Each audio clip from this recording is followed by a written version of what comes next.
السلام عليكم ورحمة الله وبركاته. وصفة اليوم سهلة ومناسبة للفطور أو للعشاء.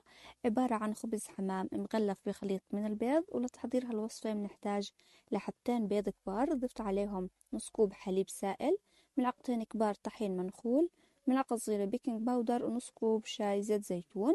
البهارات عبارة عن ملعقة صغيرة من الكزبرة المجففة وبودرة الثوم، الكمون والبابريكا والملح حسب الرغبة. خلطتهم كثير منيح مع بعض لحتى يندمجوا ويصيروا بهذا الشكل. وراح اتركهم على جنب لنحضر الخبز.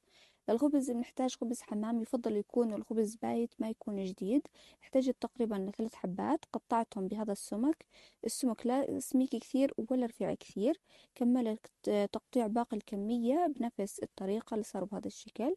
الخليط البيض صار جاهز والخبز صار جاهزين. سخنت مقلاة غير لاصقة على النار وضفت فيها ملعقة زبدة وقليل من زيت القلي، وتركت الزبدة لحتى تذوب. بعد هيك غمست الخبز المقطع شرائح من الجهتين بخليط البيض ووضعتهم في مقلاة الساخنة.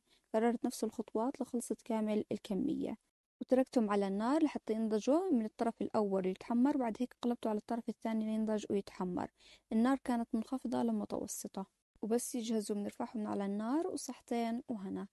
نهاية الفيديو بتمنى الفيديو يكون عجبكم، ولا تنسونا باللايك ومشاركة الفيديو مع أصحابكم.